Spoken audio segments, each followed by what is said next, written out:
Có bao giờ chúng ta cảm thấy hoàn toàn kiệt sức vào cuối ngày dù chẳng làm việc gì nặng nhọc không?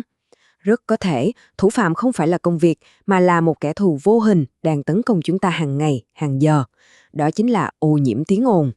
Trong buổi phân tích hôm nay, chúng ta sẽ cùng nhau vạch mặt kẻ thù thầm lặng này và tìm hiểu tại sao nó không chỉ đơn thuần là sự phiền toái mà thật sự là một mối đe dọa nghiêm trọng đến sức khỏe của tất cả mọi người. Vâng, câu nói này thật sự đã tóm gọn được sự nguy hiểm của nó. Không giống như khói bụi hay rác thải mà chúng ta có thể nhìn thấy, tiếng ồn là một thứ vô hình. Nó giống như một chất độc, từ từ thẩm thấu vào cơ thể, âm thầm phá hủy hệ thần kinh, giấc ngủ và sự bình yên bên trong chúng ta.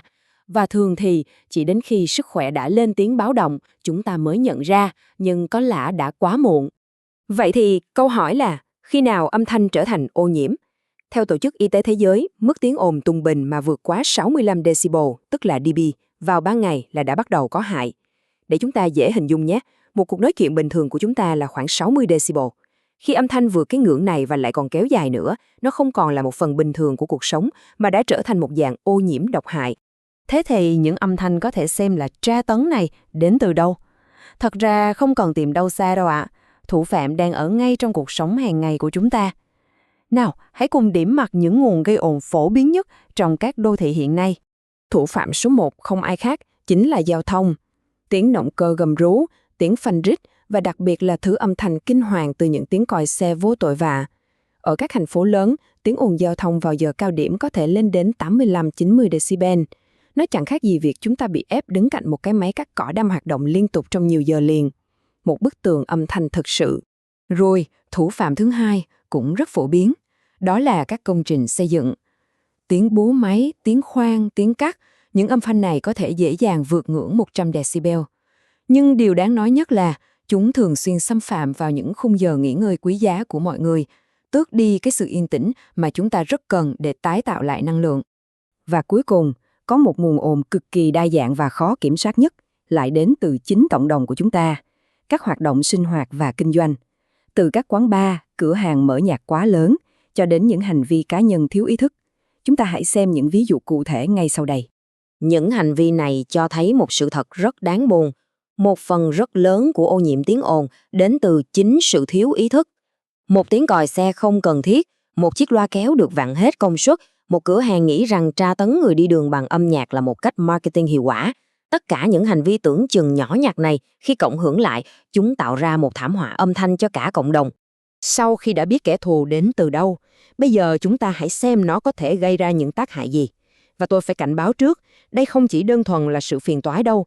Đây là những hậu quả thầm lặng nhưng cực kỳ nguy hiểm và đã được khoa học chứng minh một cách rõ ràng. Chúng ta hãy nhớ điều này, mỗi khi phải nghe những âm thanh lớn và kéo dài, cơ thể của chúng ta đang phải gồng mình lên để chiến đấu. Nó không chỉ làm chúng ta cáu gắt, bực bội, mà còn âm thầm kích hoạt các phản ứng căng thẳng, làm tổn thương các tế bào và dần dần gây ra những căn bệnh thực sự. Đây chính là 4 hậu quả nghiêm trọng nhất. Mất ngủ và căng thẳng mãn tính thường là những dấu hiệu khởi đầu. Sau đó là suy giảm thính lực, một tổn thương vĩnh viễn. Một khi đã mất đi là không thể nào lấy lại được.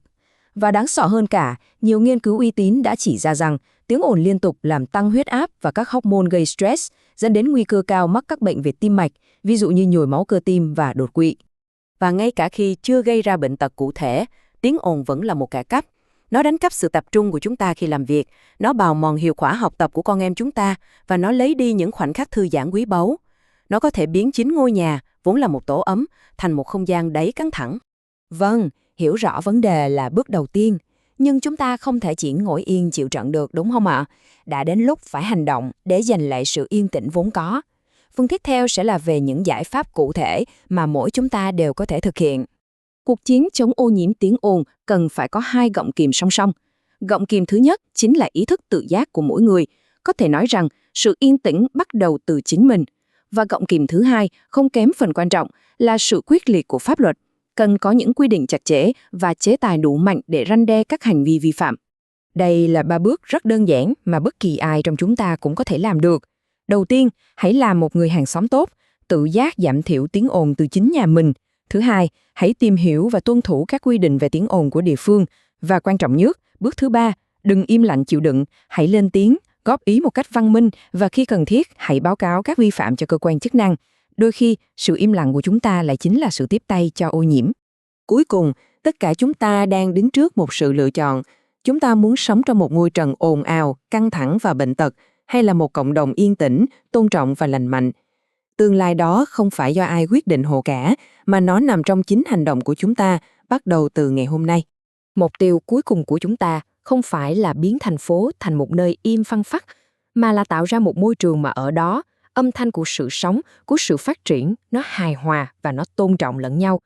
Một nơi mà sự văn minh được đo bằng mức độ chúng ta tôn trọng không gian yên tĩnh của những người xung quanh. Tôi muốn kết thúc buổi chia sẻ hôm nay bằng một câu hỏi để mỗi chúng ta cùng suy ngẫm.